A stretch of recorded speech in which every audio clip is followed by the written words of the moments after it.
Hay quien perece de sed en un río, quien agradece la gota en el desierto, quien se muere rodeado de la vida y quien se empeña en vivir entre los muertos. Bueno, yo soy Alicia Mazzarini. Bueno, mi profesión es la biología. Trabajo en esto desde hace muchos años y particularmente la biología evolutiva, en la evolución. Y Andrés lo conocí en este camino, compartiendo esta resistencia contra el modelo de producción con transgénicos.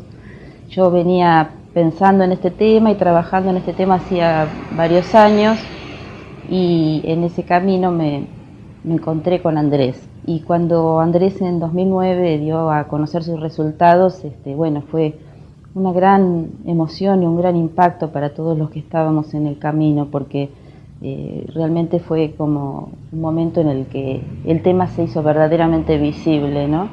Y bueno, un día Andrés me escuchó y a la salida me dijo: me parece que vos y yo tenemos que hacer algo juntos, y me invitó a tomar un café. Y allí empezó una larga charla, una charla que fue política, que fue ideológica, que fue científica, académica, y que después también se transformó en una charla amorosa que, bueno, que no terminó nunca, que siguió hasta el final. Quien con pánico viejo se revela y quien tiene razón.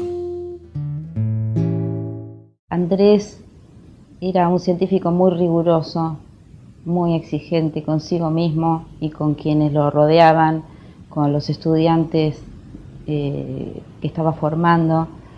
Al mismo tiempo era un científico muy creativo, muy original en sus ideas, muy audaz.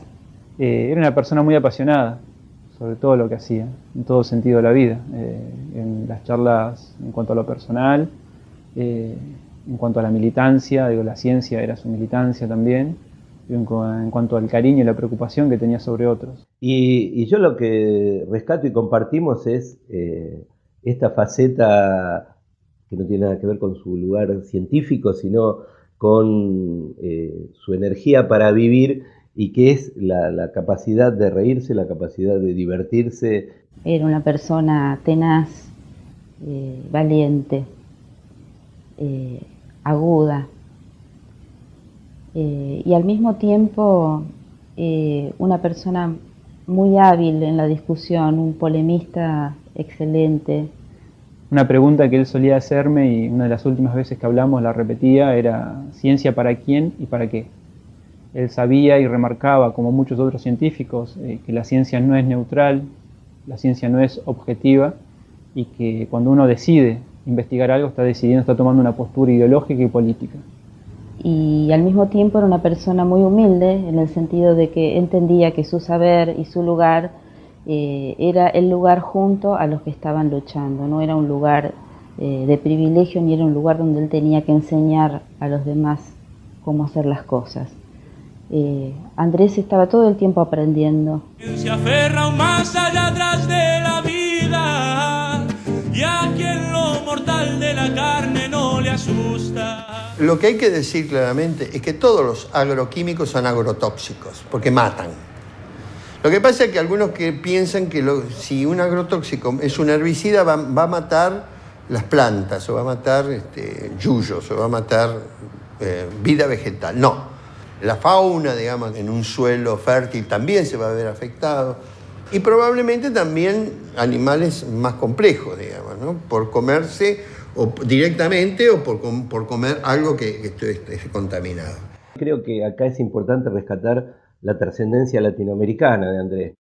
Conocimos al doctor Carrasco cuando vino a Córdoba. Él vino a dar una charla en la ciudad universitaria por las investigaciones que había estado haciendo sobre los daños que producían el glifosato, y vino a dar a conocer a lo que él había llegado, los resultados que había obtenido. Andrés hizo una contribución muy significativa en el campo de su disciplina, la embriología, que marca un antes y un después. Y bueno, al doctor Andrés Carrasco lo conozco del 2009, cuando se apareció en mi casa, diciendo que tenía razón yo, de que él había hecho una investigación en los anfibios y que producían, que el glifosato producía malformación y cáncer en los anfibios.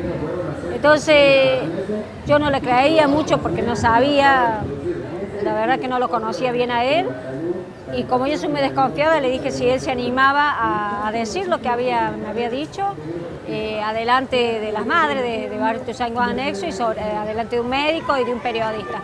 Bueno, mi nombre es Darío Aranda, soy periodista y Andrés Carrasco me había llamado él cuando fue en 2009, cuando él investigó el efecto del glifosato. Yo trabajaba en Página 12, trabajo en Página 12 y él me llamó porque había leído algunos artículos referidos al modelo agropecuario.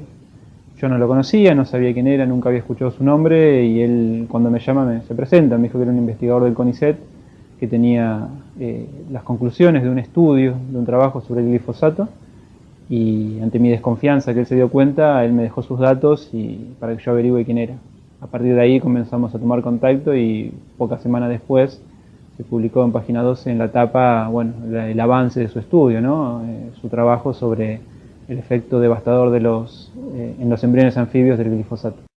La decisión que él toma en febrero del 2009, cuando decide dar a conocer los problemas de toxicidad que había descubierto del glifosato, que era tóxico en embriones de anfibios y que por lo tanto era muy fácil concluir que como somos parte de esa cadena evolutiva debía ser embriotóxico también para seres humanos, y él no espera la publicación científica, no espera el aval del CONICET, y frente a la seriedad de la amenaza que estábamos viviendo decide darlo a conocer en aquel momento con Página 12 acompañando plenamente la denuncia.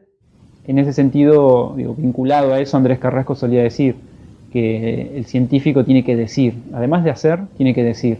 Y no decir en ese círculo cerrado de científicos que solo se leen entre ellos, sino decirle a la población, ¿no? Decirle al pueblo lo que está pasando.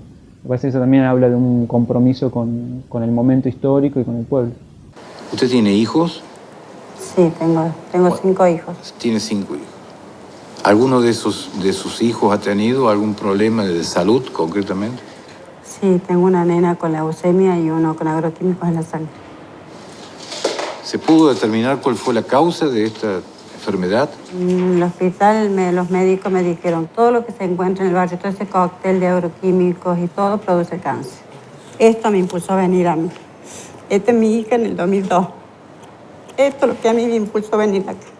Ella es la que me impulsa a seguir esto. Yo doy gracias que la tengo.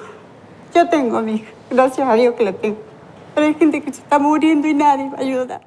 Bueno, uno con el tiempo, en ese momento hubo una enorme repercusión. Veníamos del conflicto de la 125 en 2008, donde el tema del campo, del modelo agropecuario se debatió bastante, mucho. Y bueno, esto le valió una venganza de ese sistema científico-tecnológico que está al servicio de las corporaciones. Sobre todo porque él solía decir que él no descubrió nada nuevo, sino que confirmó lo que madres fumigadas, doctores de pueblos y organizaciones sociales venían denunciando, que era el efecto justamente de los agroquímicos. Hubo una campaña de desprestigio, y esta campaña evidentemente tampoco era estrictamente por esas razones, porque cuando Andrés publicó estos resultados en una revista de primer nivel internacional, la campaña no cesó. Hay quien quiere salir de las tinieblas y quien vive en la luz y sigue ciego.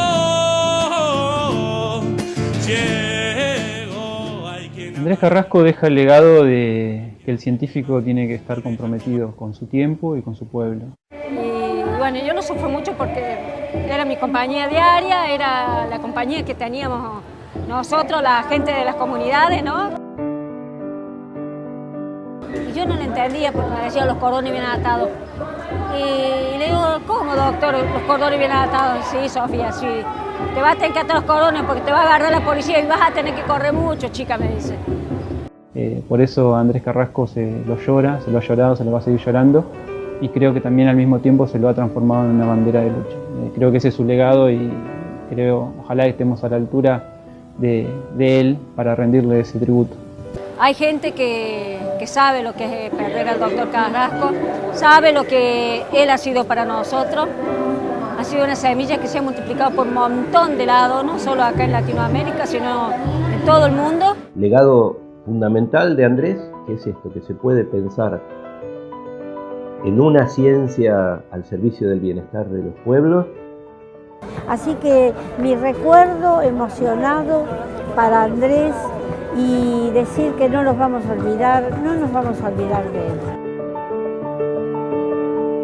La mirada de muchos de nosotros, las experiencias compartidas, el reconocimiento del rol de Andrés como científico comprometido con las necesidades y las penurias de nuestro pueblo, nos devuelven su presencia multiplicándola en los caminos que seguiremos transitando. Maestro, médico, científico, militante de la vida, compañero, Andrés íntegro, único, indispensable. Andrés siempre, siempre en nuestras luchas, siempre en nuestros sueños.